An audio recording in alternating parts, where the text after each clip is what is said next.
producir reflexiones desde las ciencias sociales en el campo de la discapacidad, y eso supone diferenciarnos o al menos discutir con algunas de las cuestiones que vienen ordenando nuestras discusiones de la discapacidad. Nosotros todos aprendimos la tensión entre modelo médico y modelo social.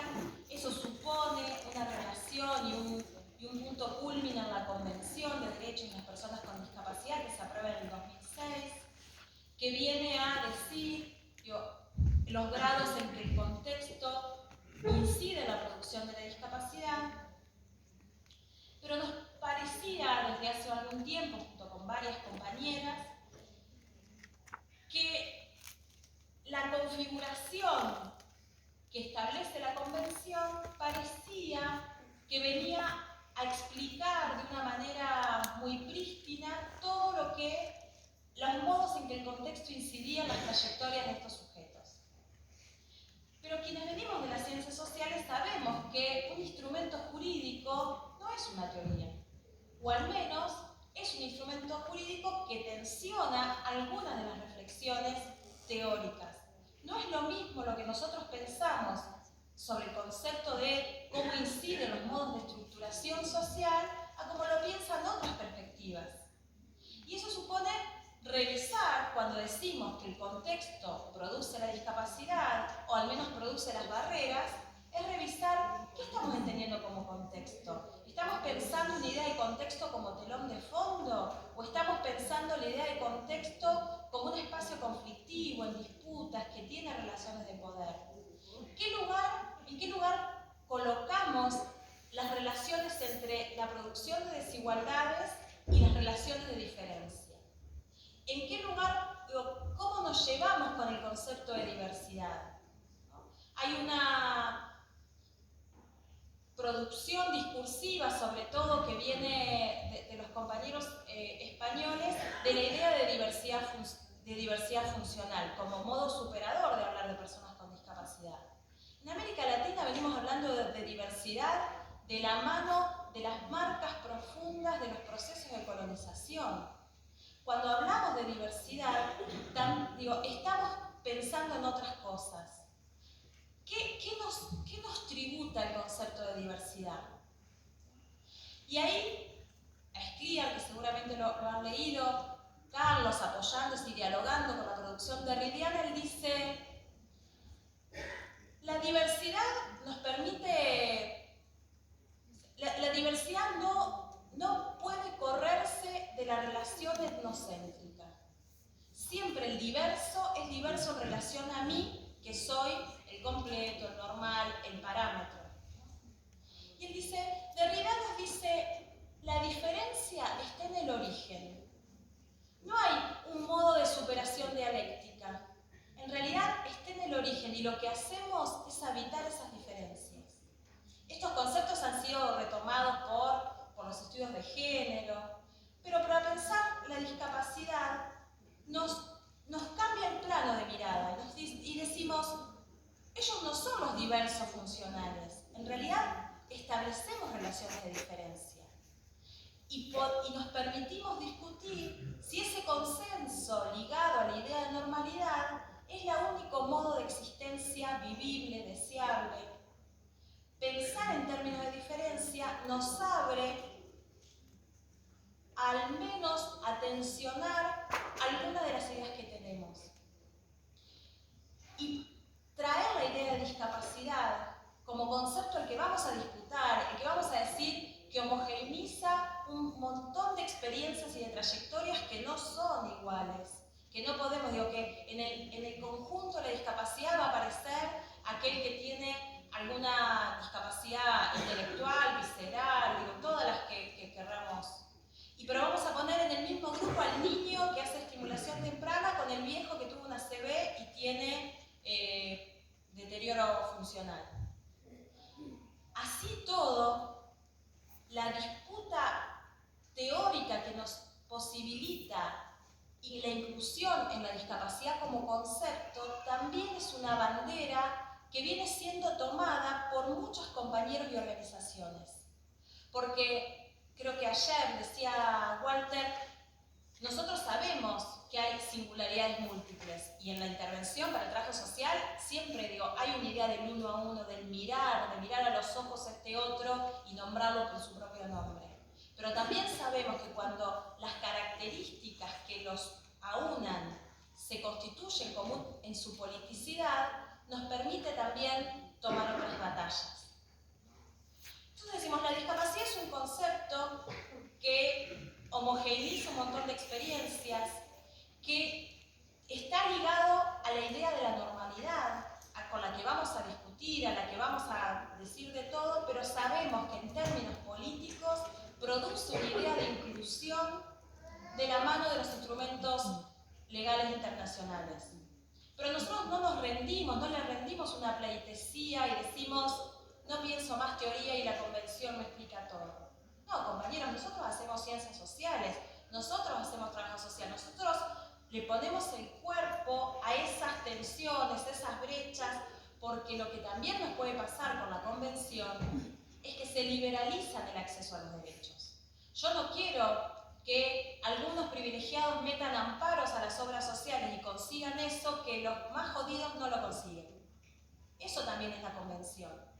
¿Qué tipo de relaciones de derecho? ¿De qué modo pensamos la estatalidad? Porque yo quiero, defendemos la producción de lo público. Y cuando pensamos la producción de lo público, pensamos que el tipo de relación que vamos a establecer con el Estado no es solo de litigiosidad, porque esa litigiosidad implica un acceso a la justicia que ya sabemos que es desigual y ya sabemos cómo funciona la justicia en nuestro país.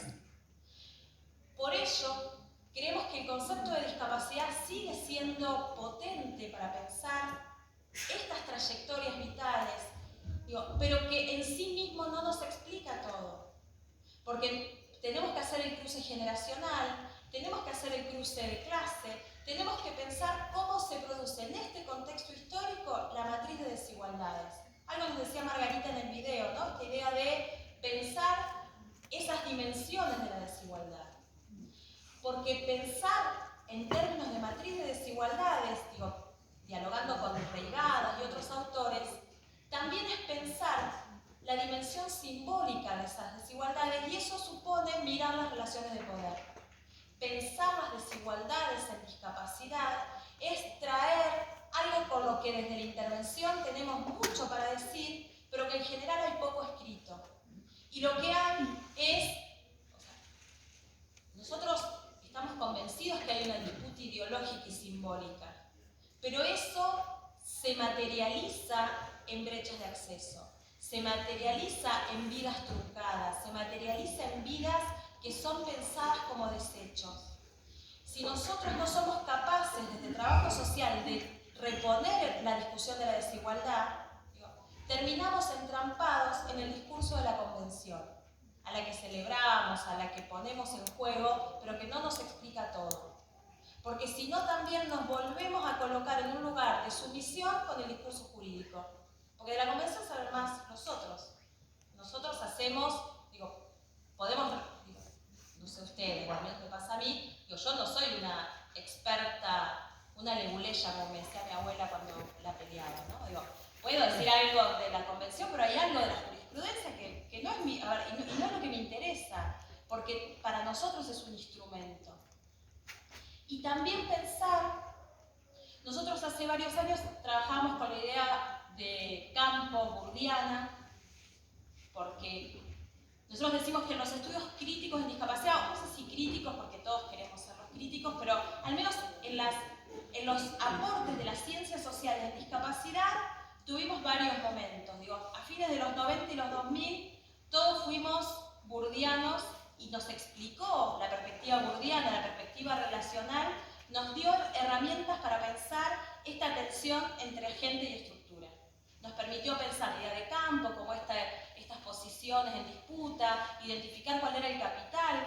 ¿Cuál es el capital en el campo de la discapacidad?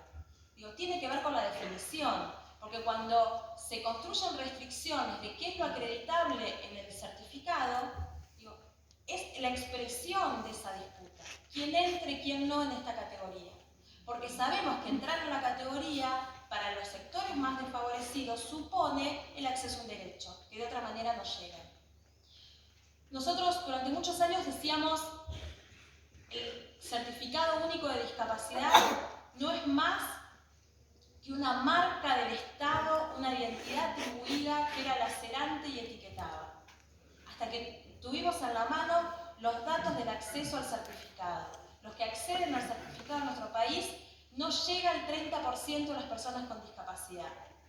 Y cuando no llegan todos, es un privilegio. Entonces nosotros tenemos que lograr que el acceso al certificado sea para todos y todas aquellos que deciden acreditar su condición frente al Estado. Porque sabemos que tener o no el certificado genera giros en las trayectorias. Tendremos que pensar de qué otra manera se accede a los derechos si no es con el certificado. Demos esa discusión, disputemos en el campo de la salud, porque las medidas progresistas, el ciclo de gobierno progresista de nuestro país generó muchos accesos, pero no tocó el núcleo duro del campo de la salud. Al sector salud, la mercantilización de la salud, siguen siendo los mismos dueños del sector. No hemos sido capaces de regular, y eso supone porque no fuimos capaces de inscribir en la agenda pública cómo cambiar el sistema único de prestaciones. El sistema único de prestaciones que establece lo que se cubre en discapacidad está hecho en el 97. ¿Saben quiénes se sientan en el directorio que definen cuánto sale una prestación?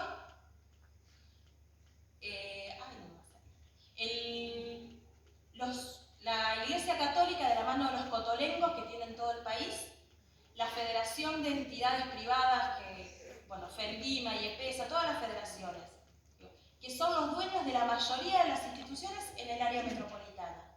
Ellos deciden al funcionario de turno, le dicen cuánto va a salir la prestación. Eso no lo movimos y pasaron casi 30 años. No fuimos capaces porque no nos da la correlación de fuerzas. Hoy el Estado no tiene capacidad de regulación de ese campo. Ese es el problema, no es el problema, o serán los dos tal vez, ¿no?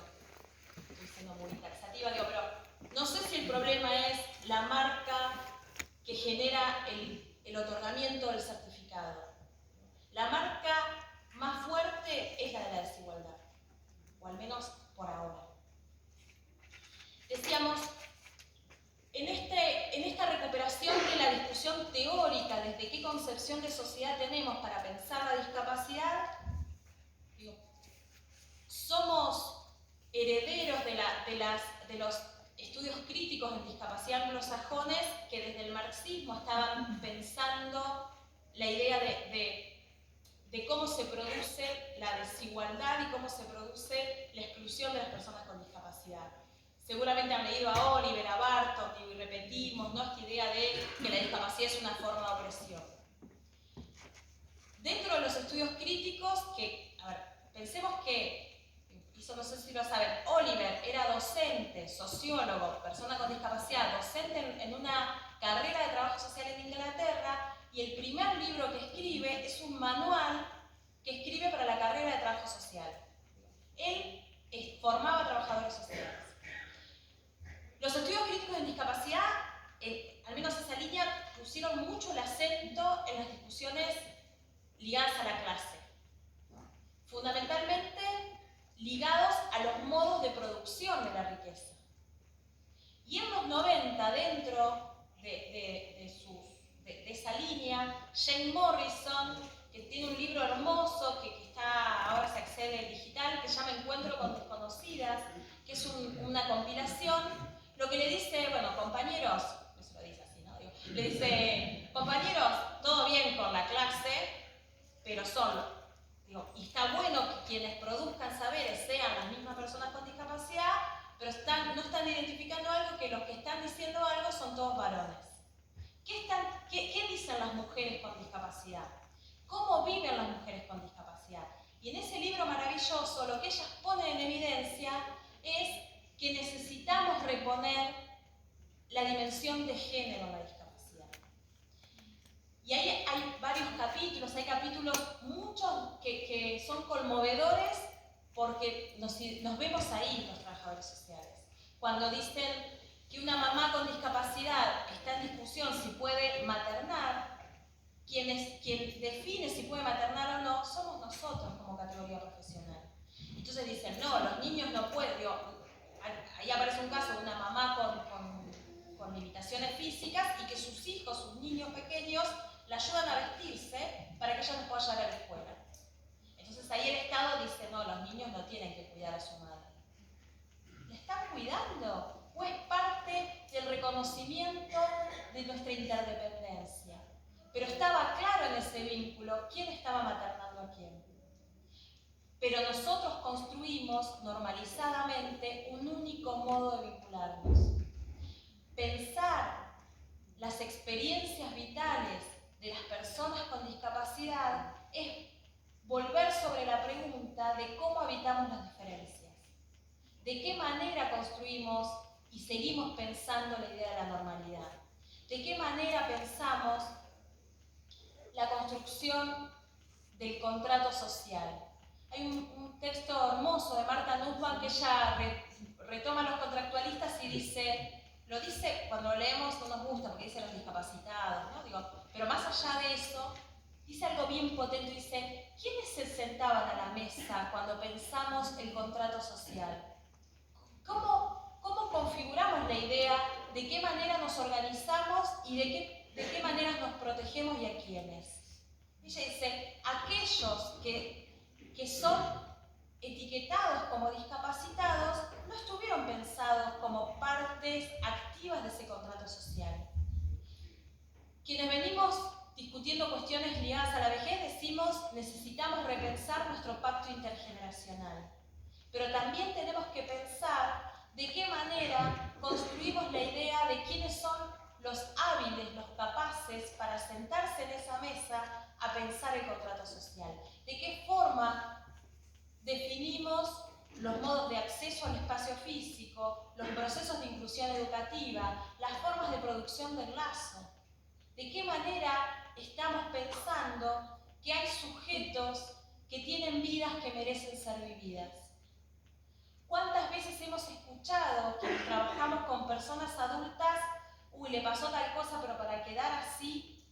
Cuando nosotros pensamos eso, estamos ratificando que hay vidas que no merecen ser vividas, porque creemos que hay un único modo de ser en el mundo.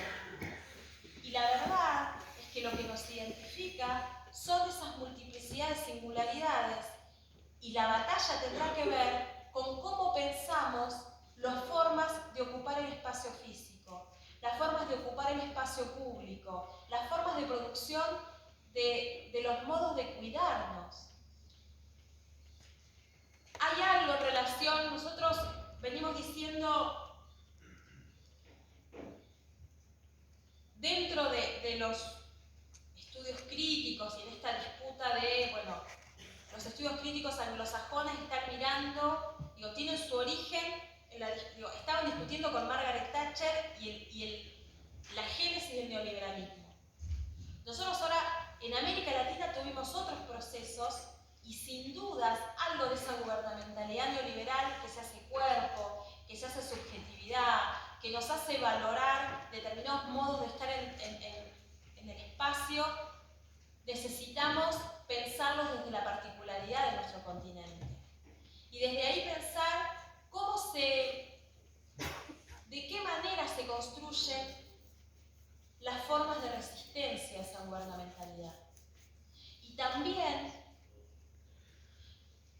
nosotros quiero ordenar la idea, en el equipo, una de las cosas que estamos terminando de hacer es entrevistas a personas con discapacidad. Porque en esta pregunta de quién narra la discapacidad, hacemos la autorreflexión de cómo los profesionales, los académicos decimos cosas por otro, pero también dentro del propio colectivo hay una disputa por la representación. Y en esa disputa por la representación se producen voces, como dice Villaseca, voces altas y voces bajas.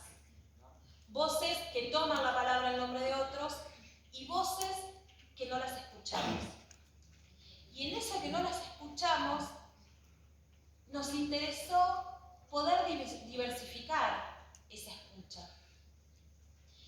nos encontramos es que aquello que creíamos que ya no pasaba, sigue pasando. Que aquello que creíamos que estaba superado en términos de discusiones, sigue pasando. Y también nos encontramos que la potencia del sujeto con nuestros interlocutores no siempre se da de la forma en que nosotros creíamos que la potencia del colectivo de la discapacidad iba a ir por determinados carriles.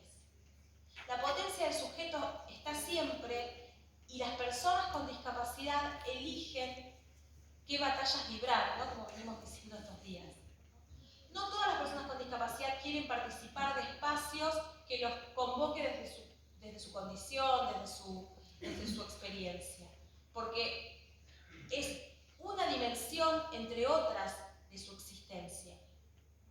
Y también, desde ahí, y con esto voy cerrando, una de las compañeras a las que entrevistamos, una compañera que muchos años tuvo un comedor, ella tiene secuela de polio, es una referentaza del territorio de La Plata, y siempre trabajó con cooperativas. Entonces, ahora es una persona mayor, y entonces le preguntábamos si había tenido pensión, bueno, parte de su instrumento y demás. Y ella nos decía, dice, yo nunca pensé que era discapacitada. Yo siempre, hice laburo social, trabajo social, dice ella, en el barrio, siempre acompañé a muchas de las mujeres del barrio a las que eran víctimas de violencia. Disputé sobre la explotación que había, pero nunca pensé que yo tenía derecho a pedir una pensión. Porque yo podía hacer un montón de cosas y había otras compañeras a las que ayudaba que estaban, diríamos, más desventajadas. Y ahí, a mí nosotros la habíamos ido a entrevistar porque es una persona con discapacidad y que era distinta al resto. También la atribución de identidades es en relación. Ella hoy dice, soy una discapacitada y siendo discapacitada, me enteré que tengo derechos a otras cosas. Pero tenía la información, pero subjetivamente ella se pensó que era una militante, que era una compañera del territorio y que estaba para otra cosa. También, a veces, desdiciéndome de lo que dije al principio, el concepto de discapacidad se constituye en una politicidad que nos permite disputar para que accedan quienes no acceden.